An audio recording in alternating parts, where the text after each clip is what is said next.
زکوٰۃ کی اہمیت اور اس کے فوائد کے حوالے سے چند ایک باتیں سنیں۔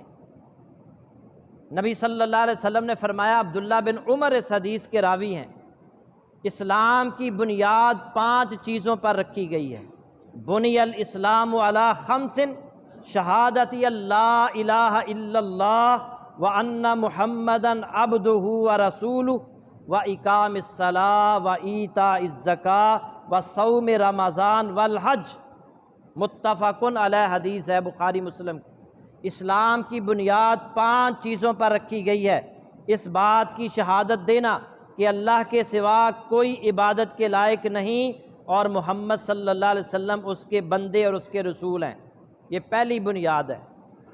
دوسری بنیاد وَإِقَامِ الصَّلَاۃ، نماز قائم کرنا، وَإِيتَاءِ الزَّکَاۃ، تیسری بنیاد زکوٰۃ ادا کرنا، وَصَوْمِ رمضان، چوتھی بنیاد رمضان المبارک کے روزے رکھنا، والحج، اور 5ویں بنیاد حج ادا کرنا۔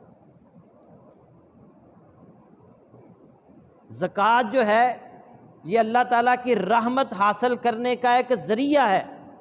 سورہ الاعراف کی آیت نمبر 165 میں اللہ نے فرمایا، وَرَحْمَتِی وَاسِعَتْ كُلَّ شَيْءٍ، میری رحمت تو ہر چیز کو گھیرے ہوئے ہے، فَسَأَكْتُبُهَا لِلَّذِينَ يَتَّقُونَ وَيُؤْتُونَ الزَّكَاةَ، پس میں اپنی رحمت ان لوگوں کے نام لکھ دوں گا جو گناہ اور شرک سے بچے رہتے ہیں اور زکوٰۃ ادا کرتے ہیں۔ یعنی اللہ کی رحمت حاصل کرنے کا ذریعہ زکوٰۃ بھی ہے۔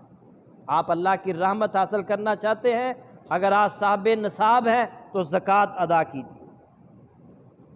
سیدنا ابو بکر صدیق رضی اللہ تعالی عنہ جب خلیفہ بنے تو کچھ لوگوں نے زکوٰۃ دینے سے انکار کر دیا۔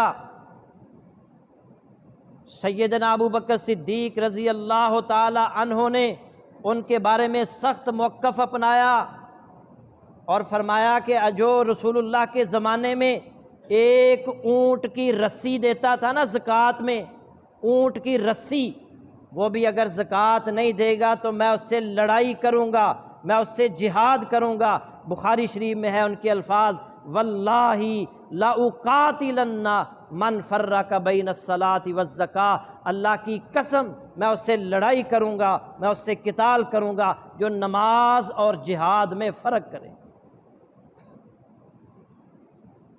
شروع میں سیدنا عمر فاروق اور اس طرح کے جلیل القدر صحابہ کہنے لگے آپ نرمی کا مظاہرہ کریں، فرمایا نہیں، جو زکوٰۃ نہیں دے گا میں اس سے قتال کروں گا، میں اس سے لڑائی کروں گا۔ اور بعد میں تمام کے تمام صحابہ حضرت ابو بکر صدیق رضی اللہ تعالی عنہ کے ساتھی بن گئے، ان کے موقف کو اپنا لیا۔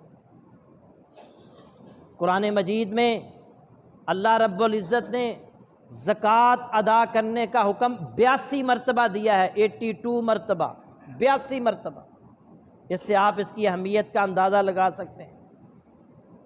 سیدنا ابو ایوب انصاری رضی اللہ تعالی عنہ روایت کرتے ہیں، ایک شخص رسول اللہ صلی اللہ علیہ وسلم کے پاس آیا اور کہنے لگا اخبرنی بعمل یدخلنی الجنہ، مجھے ایسا عمل بتائیے جسے کرنے سے میں جنت میں چلا جاؤں۔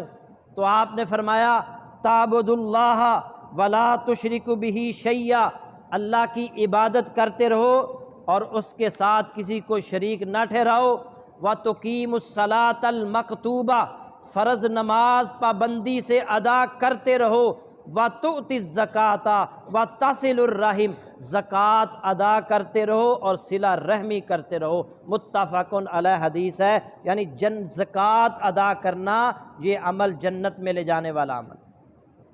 اسی طرح ابو ہریرہ رضی اللہ تعالیٰ عنہ بیان کرتے ہیں، ایک دیہاتی نبی صلی اللہ علیہ وسلم کی خدمت میں حاضر ہوا اور کہنے لگا اللہ کے نبی مجھے ایسا عمل بتائیے اگر میں اس پر ہمیشگی کروں تو اللہ مجھے جنت میں داخل کر دے۔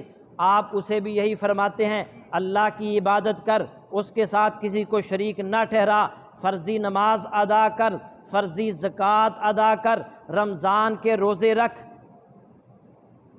پھر آپ نے فرمایا، اس نے پوچھا اللہ کے نبی اور؟ آپ نے فرمایا بس یہی۔ اس نے کہا والذی نفسی بیدہ لا ازید ھذا، اس ذات کی قسم جس کے ہاتھ میں میری جان ہے، ان کے علاوہ میں اور کچھ نہیں کروں گا۔ وہ دیہاتی کہنے لگا میں بس یہی کروں گا، صرف اللہ کی عبادت کروں گا، اللہ کے ساتھ کسی کو شریک نہیں ٹھہراؤں گا، صرف فرضی نماز ادا کروں گا، صرف فرضی زکوٰۃ ادا کروں گا، صرف فرضی روزے رکھوں گا۔ اللہ کے نبی صلی اللہ علیہ وسلم نے فرمایا ٹھیک ہے۔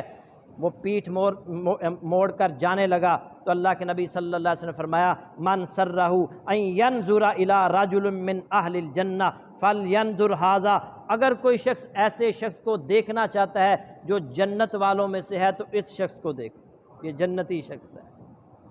اس میں سے ایک، یہ بخاری کی حدیث ہے، اس نے کہا میں فرضی زکوٰۃ ادا کروں گا، تو زکوٰۃ ادا کرنے والا شخص اس کے لیے جنت ہے۔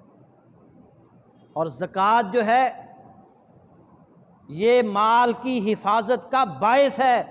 الترغیب والترہیب میں حدیث ہے نبی صلی اللہ علیہ وسلم کی، حضرت حسن رضی اللہ تعالیٰ عنہ راوی ہیں، حسنوا اموالکم بالزکوٰۃ، زکوٰۃ کے ذریعے اپنے مال محفوظ کرو۔ زکوٰۃ